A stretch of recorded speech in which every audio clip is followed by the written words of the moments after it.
नमस्कार दोस्तों, नमः शिवाय। जीवन ज्योति चैनल में आप सभी का हार्दिक स्वागत करती हूं। दोस्तों, आज की वीडियो में हम सब लोग मिलकर श्रवण करेंगे मार्गशीर्ष मास अर्थात अगहन मास की कृष्ण पक्ष की उत्पन्ना एकादशी व्रत की कथा। दोस्तों, ऐसी मान्यता है कि इस व्रत को करने से व्यक्ति को पिछले जन्म के सभी पापों से मुक्ति मिल जाती है।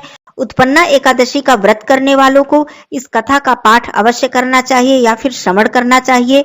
जो भी भक्तजन व्रत नहीं कर पाते हैं वो भी विधि विधान से पूजन अर्चन करते हुए व्रत कथा का श्रवण अवश्य करें। आइए कथा आरंभ करती हूँ। युधिष्ठिर ने पूछा, भगवान, पुण्यमयी एकादशी तिथि कैसे उत्पन्न हुई? इस संसार में क्यों पवित्र मानी गई तथा देवताओं को प्रिय कैसे हुई? श्री भगवान बोले, कुंती नंदन, प्राचीन समय की बात है। सतयुग में मुर नामक दानव रहता था।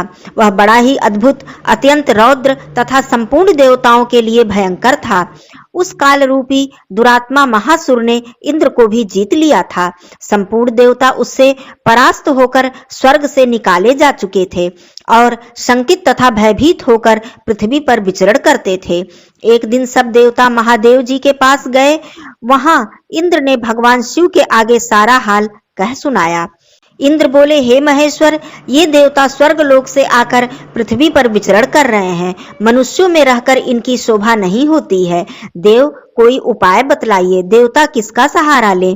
महादेव जी ने कहा, हे देवराज, जहाँ सबको शरण मिलती है, सबकी रक्षा होती है, जगत को शरण देने वाले, सबकी रक्षा में तत्पर रहने वाले जगत के स्वामी भगवान गरुड़ध्वज विराजमान हैं, वहां जाओ। वे तुम लोगों की रक्षा अवश्य करेंगे। भगवान श्री कृष्ण कहते हैं, युधिष्ठिर, महादेव जी की बात सुनकर परम बुद्धिमान देवराज इंद्र संपूर्ण देवताओं के साथ वहां गए। भगवान गदाधर क्षीर सागर में जल में शयन कर रहे थे। उनका दर्शन करके इंद्र ने हाथ जोड़कर स्तुति आरंभ की। इंद्र बोले, हे देव देवेश्वर, आपको नमस्कार है। देवता और दानव दोनों ही आपकी वंदना करते हैं। पुंडरीकाक्ष, आप दैत्यों के शत्रु हैं। हे मधुसूदन, हम लोगों की रक्षा कीजिए। हे जगन्नाथ, संपूर्ण देवता मुर नामक दानव से भयभीत होकर आपकी शरण में आए हैं। हे भक्त वत्सल, हमें बचाइए। हे देवेश्वर, हमें बचाइए। हे जनार्दन, हमारी रक्षा कीजिए। दानवों का विनाश करने वाले कमल नयन, हमारी रक्षा कीजिए। हे प्रभु, हम सब लोग आपके समीप आए हैं, आपकी शरण में आए हैं। हे भगवान, शरण में आए हुए देवताओं की सहायता कीजिए। आप ही कर्ता हैं और आप ही कारण हैं। आप ही सब लोगों के माता हैं, आप ही सब लोगों के पिता हैं। हे भगवान, हे देवेश्वर, शरणागत वत्सल देवता भयभीत होकर आपके शरण में आए हैं। हे प्रभु, अत्यंत उग्र स्वभाव वाले महाबली मुर नामक दैत्य ने संपूर्ण देवताओं को जीतकर इन्हें स्वर्ग से निकाल दिया है। इंद्र की बात सुनकर भगवान विष्णु जी बोले, देवराज, वह दानव कैसा है? उसका रूप और बल कैसा है तथा उस दुष्ट का रहने का स्थान कहाँ है?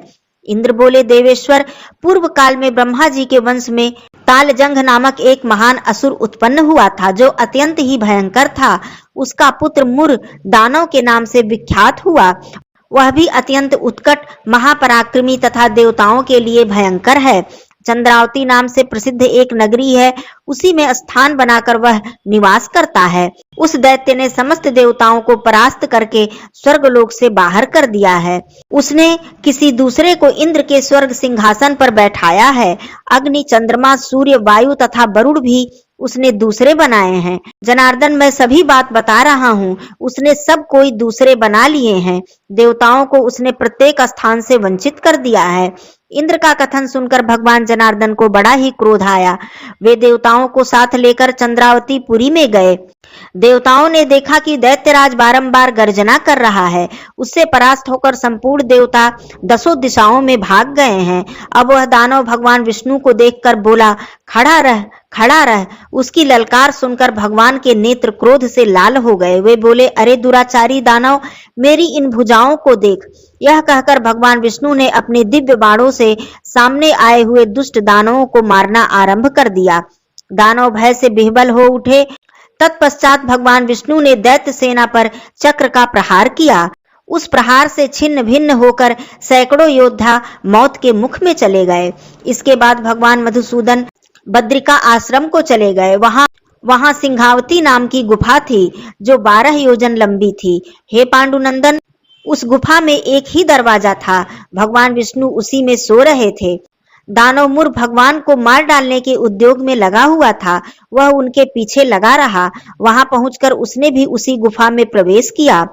भगवान को सोते देखकर उसे बड़ा हर्ष हुआ। उसने सोचा, यह दानव को भय देने वाला देवता है, अतः निसंदेह ही मैं इसे मार डालूंगा। दानव के इस प्रकार विचार करते ही भगवान विष्णु के शरीर से एक कन्या प्रकट हुई, जो बड़ी ही रूपवती, सौभाग्यशालिनी तथा दिव्य अस्त्र शस्त्रों से युक्त थी। वह भगवान के तेज के अंश से उत्पन्न हुई थी। उनका बल पराक्रम महान था। दानव राज मुर ने उस कन्या को देखा। कन्या ने युद्ध का विचार करके दानव के साथ युद्ध के लिए याचना की।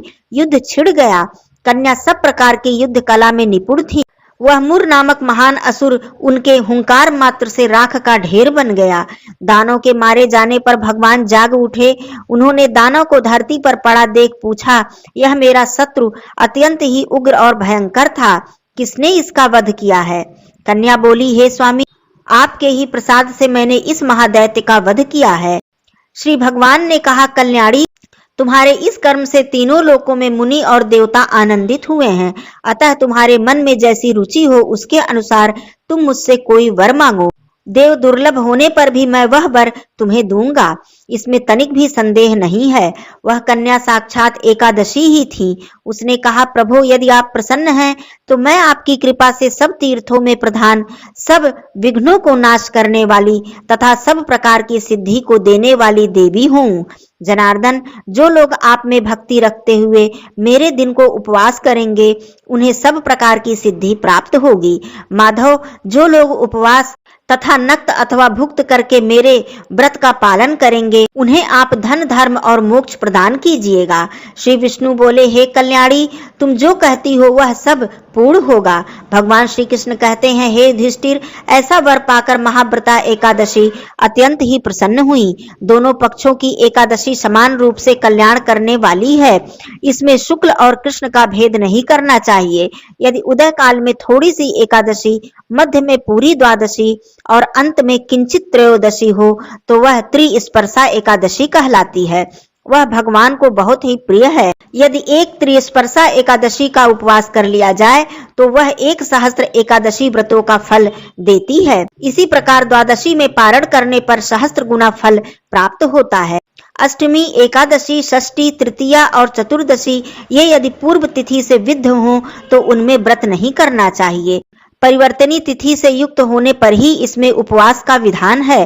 पहले दिन दिन में और रात में भी एकादशी हो और दूसरे दिन केवल प्रातः काल एक ही दंड एकादशी रहे तो पहली तिथि का त्याग करके दूसरी तिथि का एकादशी का उपवास रखना चाहिए। यह विधि मैंने दोनों पक्षों के एकादशी के लिए बताई है। जो मनुष्य एकादशी को उपवास करता है वह वैकुंठ धाम में, जहाँ साक्षात भगवान गरुड़ध्वज विद्यमान है, वहां स्थान पाता है।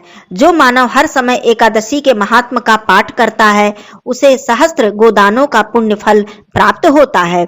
जो दिन या रात में भक्ति पूर्वक इस महात्म का श्रवण करता है वह निसंदेह ब्रह्म हत्या जैसे पापों से मुक्त हो जाता है।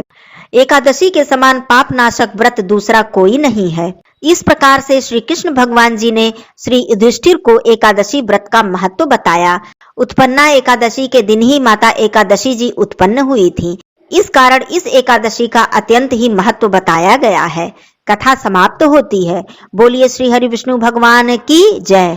माता एकादशी की जय। श्री कृष्ण भगवान की जय। धन्यवाद दोस्तों। नमः शिवाय। हर हर महादेव।